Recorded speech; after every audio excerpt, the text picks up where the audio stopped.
What's up, y'all? Welcome back to the Grim Runner. It's your boy Clef Mikado. We back at it again with another video today, man. As y'all can see, it's a pretty crazy day out here in Vegas. This weather is kind of crazy, man. I swear a thunderstorm just came through. It looked like a hurricane hit this boy, man. We got tumbleweed all over the place. Yeah, man, it's kind of tricky out here right now. But yeah, man, I want to go ahead and today I'm going to tell y'all how to go about getting better gas mileage in your Dodge Challenger RT 5.7 liter.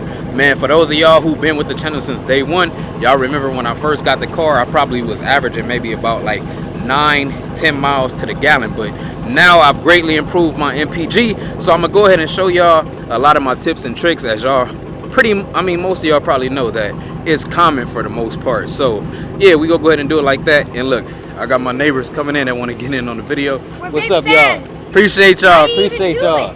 Man, I just do it. It's just fun to me. But yeah, we gonna go ahead and jump right into this video. I'm gonna tell y'all how to get better MPG on your Dodge Challenger RT. Let's get it. All right, y'all, welcome back to the channel. I appreciate y'all tuning in today.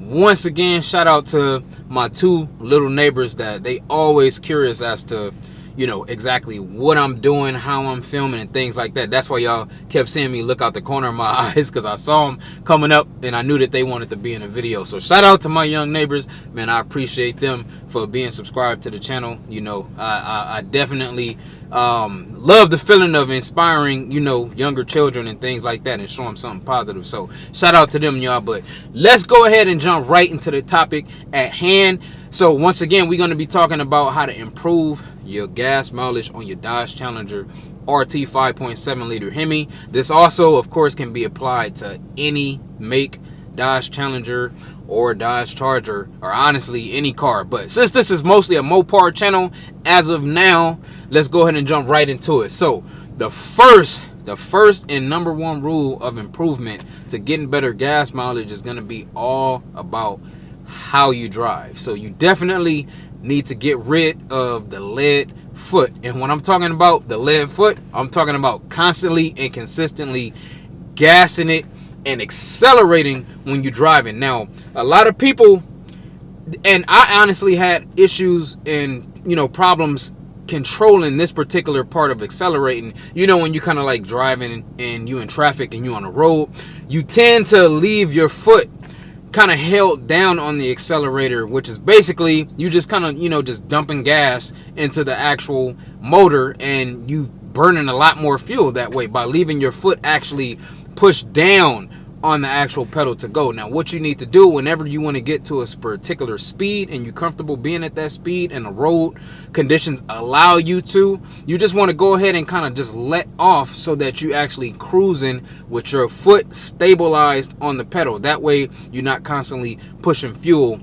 and that's definitely going to save you a lot of gas. Now, you could also, if you're on the freeway, you can go into cruise control. On the streets, it's kind of hard to do that because it's a lot of stop and go traffic, but on the freeway, you can definitely go into cruise control. And pretty much the step that I just told you about with keeping your foot just laid on the actual pedal instead of kind of compressed down and accelerating, that's actually kind of like a manual way of cruise control. So you definitely want to watch that lead foot, because honestly, when I first got this car, I was just consistently smashing it. I'm talking about I'm smashing it, I'm gunning it. I still do it every now and then, but after going to the gas station so many times and, you know, filling up, and then, you know, 2 days later you need gas again, man, it's kind of like, okay, all right, now it's kind of time to start easing up a little bit, man. But yeah, that is step number one to improving MPG immediately.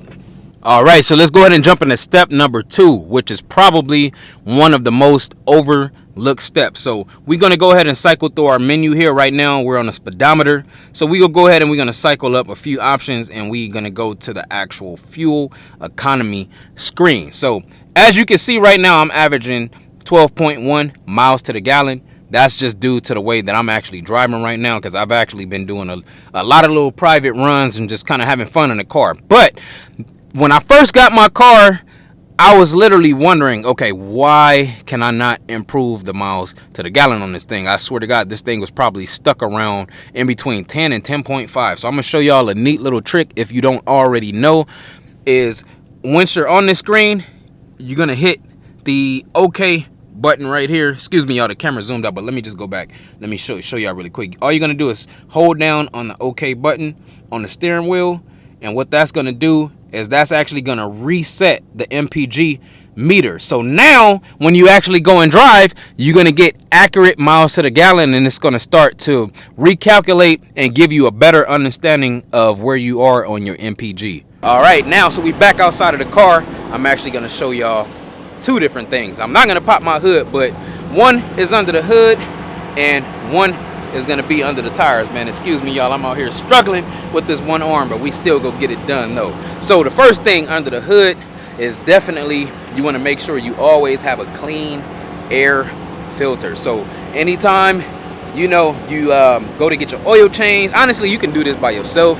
You don't even have to worry about that.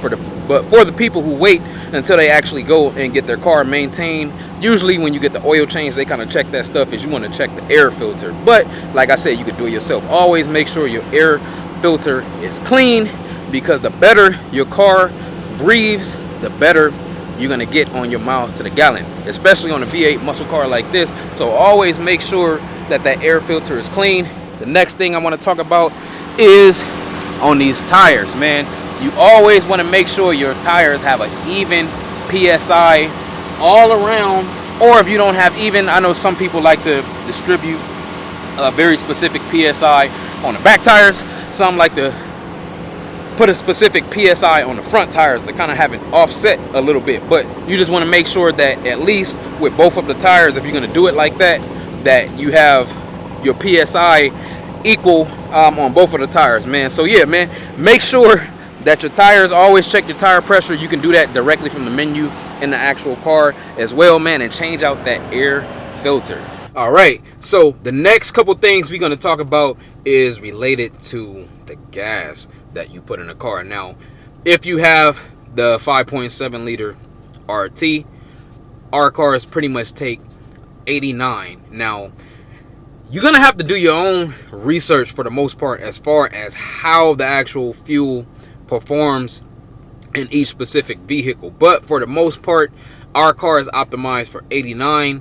Now you can put 87 in it, but I honestly felt it myself when I first got this car. I believe they filled this tank up with 87 because it was just performing kind of sluggish. It wasn't performing the way that it was supposed to, and then as soon as that gas drained out and I filled it up with 89, the car performed completely different. Also, I've heard if you use premium fuel like 91 octane or 93 octane, even though it's not going to have any benefits without a tune, but from what I've heard, if you go ahead and you switch it up and you go that octane, you'll pretty much get better miles to the gallon on your RT. But like I said, you want to just go ahead and do your particular research on how each of the different octane fuels will actually perform in your car. But just keep in mind, like I said, that 89 is actually what our car is optimized for out of the factory without a tune. Now, another thing with the type of, well, this is more so going to be the manufacturer of the gas. You always want to make sure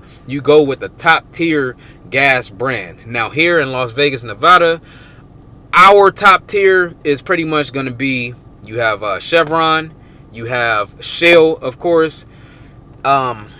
Damn, what is this? Because we don't have these back in California, so I'm kind of all way. Well, you know what? I think they have them now. My bad, y'all. But I think it's called like Sinclair. They have like a dinosaur or some logo. I think it's called Sinclair. So that is actually advertised at as a top fuel brand, as well as Arco. But woo, I never put Sinclair in my car.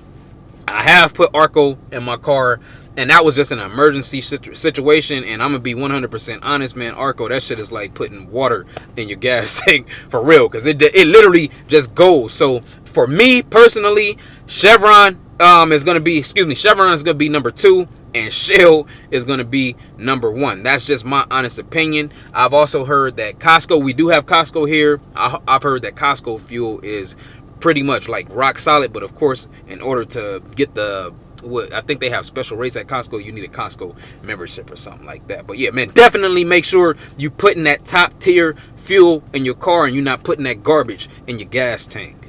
All right, y'all, so we about to go ahead and we go take the car on the road for a quick second. But before we go ahead and jump into the last step, I just want to ask if y'all can go ahead and you smash that thumbs up button right now, man. A like is free. Smashing that thumbs up button help spread the videos across the board to the car community on YouTube and help us be seen a lot more, man. So I appreciate it if y'all will go ahead and y'all will smash that thumbs up button. But we go ahead and we go jump into the last step, which is pretty much driving on the, excuse me y'all, I'm out here trying to make sure I don't smack nothing, man. But yeah, if you can possibly avoid the stop and go traffic consistently, drive on the freeway. Honestly, that's going to be your best bet, because when you drive on the freeway, the longer that you accelerate and you hold down on the actual gas pedal, well, this is of course if you're not driving in sport mode, but you can get your car to automatically go into the 4-cylinder mode, which a lot of people, I know a lot of y'all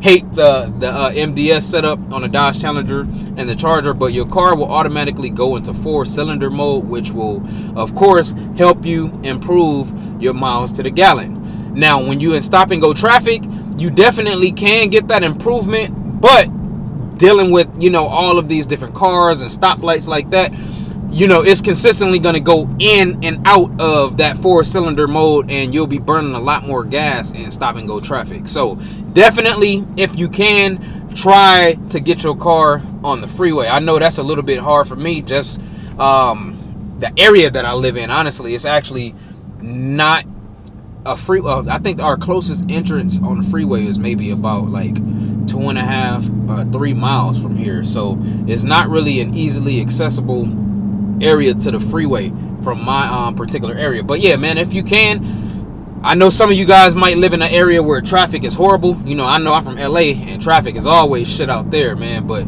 yeah, if you can avoid being on the street as much as possible, man, take your car and put it on the freeway, and you know, just allow that car to drop into that 4-cylinder mode, and that's gonna help improve your MPG. But that's all I pretty much have for you guys today as far as improving your miles to the gallon on your Dodge Challenger or Charger. So if you guys have anything else, if you feel that I left out anything, make sure you go ahead and you drop that in the comments for me, man. I appreciate y'all for tuning in. I appreciate y'all for consistently sticking with your boy, especially through this arm injury, man. So make sure, once again, you go ahead and you smash that thumbs up button. Make sure you subscribe to the channel, and make sure you go ahead and drop a comment, man. And now I'm thinking about going live on Saturday. I know you guys who came into the last live, y'all pretty much enjoyed that for the most part. So as I promised, we gonna be going live a lot more on this channel. I like engaging with y'all better that way anyway, because it's a little bit hard for me to get to all of my comments on time, and I haven't really been on social media like that. But that's gonna wrap it up. It will be a community post tomorrow if we decide to go live, and yeah, man, let's wrap it up like that, man. Y'all stay blessed and y'all have a good one.